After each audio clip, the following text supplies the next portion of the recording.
Mesdames et messieurs, bonjour. Voilà, nous venons juste de terminer une série de nouvelles que nous avons eu le privilège de rédiger, de concocter pendant notre petit séjour à Brazzaville. Nous avons décidé d'appeler ces nouvelles, donc ce recueil de nouvelles, « On dit quoi ?» C'est le titre du recueil de nouvelles. On dit quoi? Le recueil devrait contenir une douzaine de textes, une douzaine de nouvelles, dont celle que nous allons essayer de partager avec vous aujourd'hui, qui s'intitule « Le couloir de la mort ». Non pas le couloir de la mort, mais le couloir de la honte.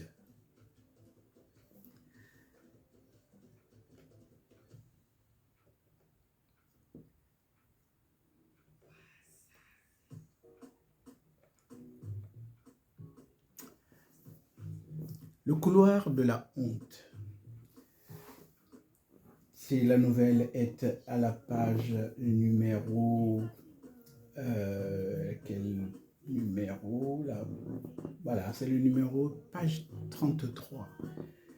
Elle commence à la page 33, elle s'arrête à la page 36. C'est une très petite nouvelle dans le recueil, comme on a dit, le recueil qui s'appelle « On dit quoi ?»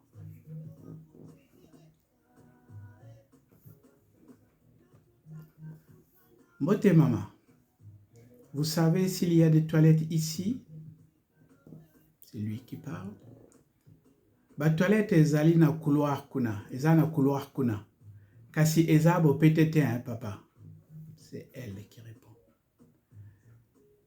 Les toilettes sont dans le couloir, mais elles ne sont pas très propres, papa. Merci maman. J'y vais quand même parce que j'ai un besoin pressant. Bon, d'accord. Un homme averti en vaut deux, comme on dit. Tentez votre chance.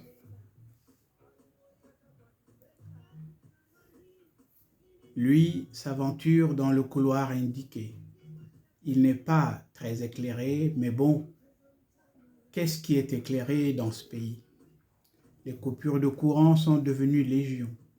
La lumière est devenue une denrée si rare pour beaucoup de gens. Le long du mur qu'il parcourt, plusieurs douilles n'ont pas d'ampoule. Il ne comprend pas pourquoi. Qui peut bien s'amuser à subtiliser une ampoule au bureau? Des ampoules, il y en a partout dans la ville. Elles sont même très bon marché chez les Wara, là-bas à Potopoto. Ah, laisse pour toi.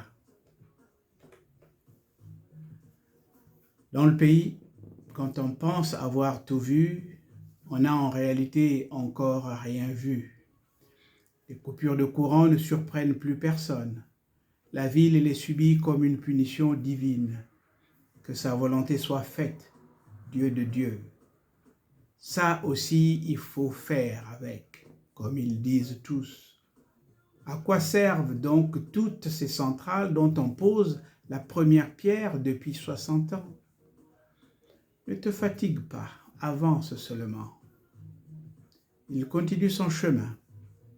Il passe en revue un grand nombre de portes qui arborent une saleté qui vous fait penser à l'année Covid. Les bactéries H1N1 squattaient, semble-t-il, les poignées de porte. Il jette un coup d'œil à l'intérieur des bureaux. Les employés ne portent ni masque ni gants. Ils sont même sereins. Ils rigolent.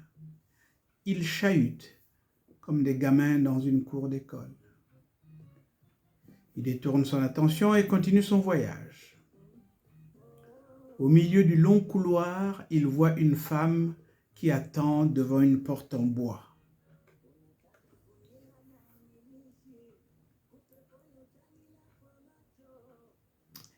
Il ne peut pas dire si cette porte est en kambala, en bois rouge ou en bois de fer. Et puis d'ailleurs, quelle importance? puisque celle-ci n'a plus de couleur. Autour du trou qu'a laissé la poignée arrachée, la couche de saleté n'a pas moins de 5 mm. Il s'approche, fait son Sherlock Holmes, le héros de Tantine Agatha Christie. Il y a des traces de doigts et d'empreintes diverses. Il ne sait pas quoi en penser. Est-il possible que la porte des toilettes soit si peu accueillante, au cœur même de la capitale de la France libre? La dame qu'il précède dans la file, qui s'allonge à vue d'œil, entre et referme la porte. Son besoin à lui presse, mais il sait qu'il doit patienter.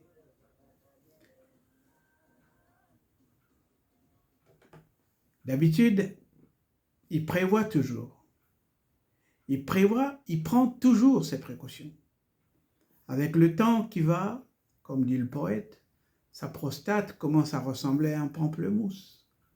Il faut bien gérer les sorties. Mais en Condibila, prévoir est un gros mot. On ne gère pas les événements, on les subit. Yes. Il n'avait pas prévu qu'il resterait bloqué aussi longtemps dans les dédales de cette grande mairie. Il est arrivé vers 10h30. Il est maintenant autour de midi. Fait curieux, il n'a pas croisé beaucoup d'employés, bien que ce soit un jour de semaine. Ils sont censés faire la journée continue, qui commence à 8h et finit à 16h. Ah, la ponctualité et l'assiduité, voilà deux autres plaies. Dans les bureaux, les fauteuils sont devenus des porte-manteaux. On voit des vestes accrochées, mais pas leurs propriétaires. Les fonctionnaires sont en déplacement privé dans la ville. Le travail attendra un peu. On dit ici que le chef ou la chef a bougé. C'est quoi ça encore? Lui est toujours planté devant la porte. La dame qui le précède prend son temps. Il trépigne, mais ne dit rien. La porte s'ouvre.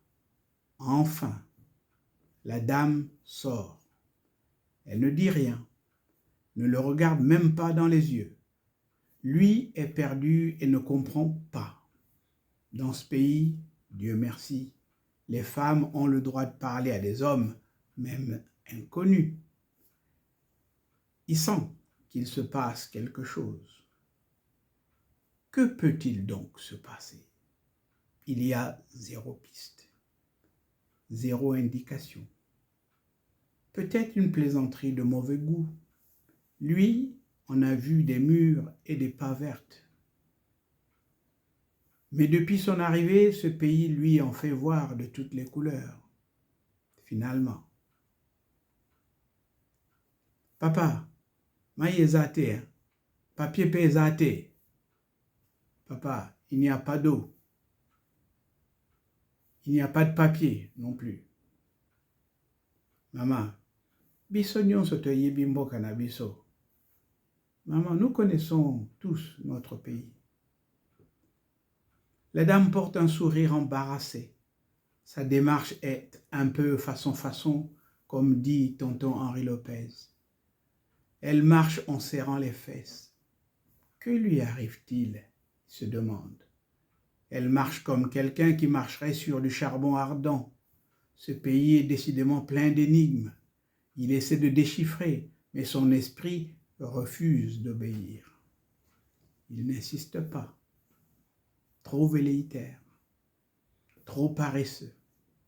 La dame s'éloigne rapidement et disparaît au bout du couloir. Mais pourquoi donc? Que se reproche-t-elle?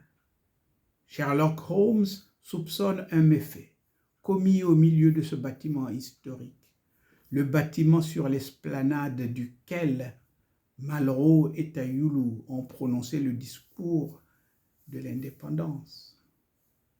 Quand même, ce n'est pas une petite affaire. Il veut en avoir le cœur net. Il pousse la porte doucement. Il introduit progressivement le nez, le front et les oreilles. L'odeur de foin fermenté qui le cueille l'assomme, littéralement. C'est du costaud, c'est du Mike Tyson. Il retire précipitamment son attirail facial. Que diantre! Il reprend son souffle. Il pose 1 minute et repart à l'attaque. Il enfonce la porte comme un policier aux trousses d'un malfrat. Il pousse un hurlement de bête, celui d'une bête blessée. Ses yeux sont pris. Ils sont englués dans le geyser de matière qui déborde de la cuvette.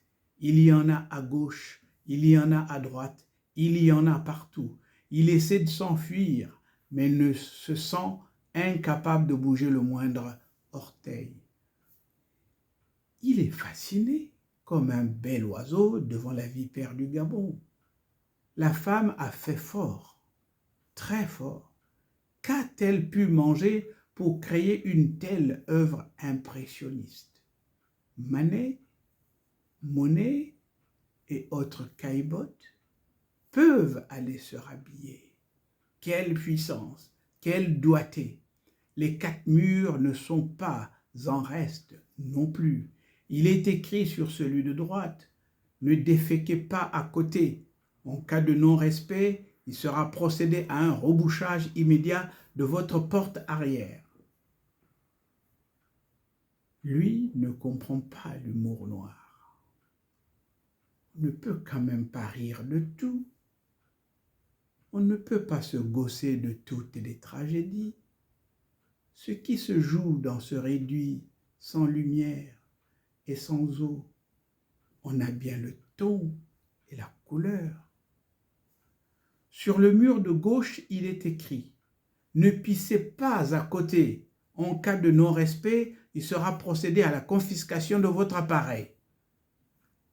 L'artiste a rajouté: ne jetez pas vos serviettes hygiéniques dans la cuvette.